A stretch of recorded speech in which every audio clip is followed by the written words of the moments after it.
So the seated chest fly, your machine might look a little bit different than this one, but that's going to be a machine where we're working our chest, bringing our arms together like this. So sometimes some machines force you to grip it like this. If your gym has a machine that forces you to grip it like this, I would not use that machine. So the reason why I don't like to grip it like this, at least at the start, is it puts a lot of tension on our elbows. So the starting position is going to look something like this, where our palms are actually down and we're kind of using right here to initially hold the weight. So right here, this right here puts all the tension here across our chest, versus when we hold it like this, especially when we go up in weight, it puts unwanted tension on our elbows and can lead to injury. So what we want to do here is we want to have our palms facing down so we feel a good stretch across the chest. They should be slightly bent here when we're all the way at the back, and they should be just maybe slightly behind to right in line with your shoulders. So if it's way back here to start,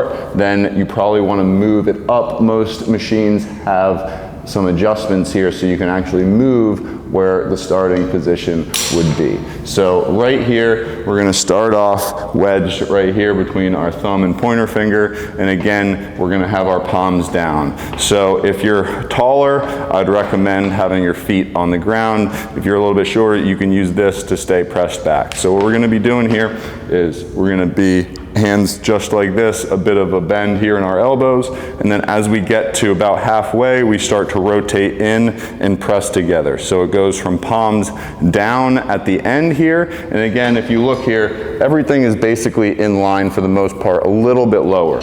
We don't want to be all the way up here, that's bad for the shoulders, so we want to be a little bit lower down here, controlled, come around, and we put the palms together here. So again, like this, feeling that stretch as we come around, the palms come together, and on the last rep, what you can do is you can hold it just like this to really feel that squeeze. So you should almost feel like you're squeezing a pencil right here between your pecs, and then out here, getting a really good stretch, again, squeezing really close here. And then when we're done, I would recommend putting one side back at a time, and then the other, just you don't want to let that rip your shoulders back like that. So that is the seated chest fly.